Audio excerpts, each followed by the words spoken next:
Hey, this is Sasha. Thanks for joining me in today's video. And today what I want to do is share with you some insight on why you should stop advertising on Facebook and Google and some of the bigger platforms as far as growing your business goes, or at least take a different approach. So stay tuned. I'll share with you some insight in this episode. All right, so I know that most people are interested in advertising on Facebook or advertising with Google. You've got a wide range and a big audience. And there's a lot of things that you could do on those platforms. As far as targeting goes, as far as the audience size goes, there's just so many things that you could do. But here's the big take, and here's kind of the big issue, is that there's more and more advertisers that focus on those platforms. And when more people want something, it just drives prices higher. So that's some of the things that we're going to cover here in this video and this session. But before we do, check out the website backstageincome.com if you want to grab some freebies that I have available right here.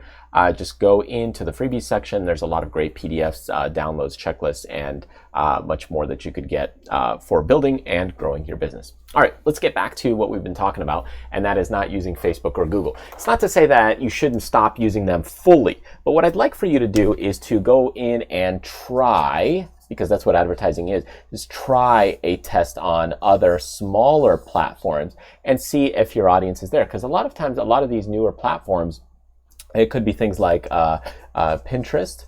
It could even be things back in the day. Think of Bing advertisements, or think of a direct person that you connect with to advertise with actually is able to get you better deals and better rates. Because when you look at something like buying a house, imagine there is a swarm of people interested in buying a single house. All of a sudden, the price of that house just continues to rise and accelerate, and it makes it more expensive. And that's the same thing goes with advertising. So let's say you've got this ad space, and now, well, there's more advertisers, and they're willing to pay more money. And now, in order for you to compete, whereas before you might be paying, let's say, 30 cents a click, depending on your niche and industry and so on. Now you might be paying 47 cents a click. Then you go into 96 cents a click. So with time, it just drives the price of that higher and higher. And platforms like Facebook, they love this. Why? Because you're spending more money with them.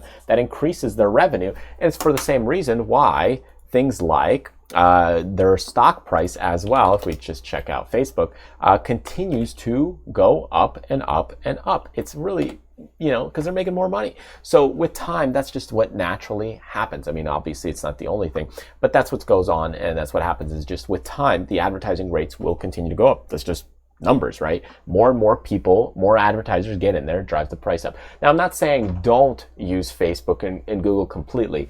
If it makes sense for you, if it's worth it for your business and you're actually coming out ahead, let's say you're doing ad spend of $50 to acquire one customer, but you're making back $90, well, it still could be cost effective for you and worthwhile to do it.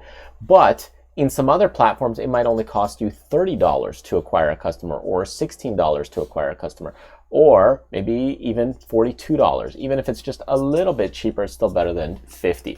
So you'll notice that going directly back into your pocket. So the important thing that I'm sharing with you here is to test these things out. And as you test different platforms out, you'll find that some of them are a bit cheaper simply because they don't have the volume. And if they don't have the volume, they're willing to be lower on advertising rates because you're not competing with anybody else or a lot fewer people out there. So other times it may be a little bit higher, but you have to do the test and find out. So open up your mind a little bit more and see what makes sense for your business. Can I get a cheaper rate? Look around. Don't just go to the big platforms because everybody else is pumping that content or pumping that platform and doing tutorials over it. It doesn't mean it's better for your business. The only way you'll know is to do the test and find out, to test things out and see, because that's what advertising is. You test things, see if it works. If it works, great. If it doesn't, you move on and you do another test. So anyways, thank you so much for joining me. Hope you learned a lot. Feel free to grab some of the freebies that I have on the website at backstageincome.com. Subscribe to the channel or see more great videos. Thanks again, and I will see you next time.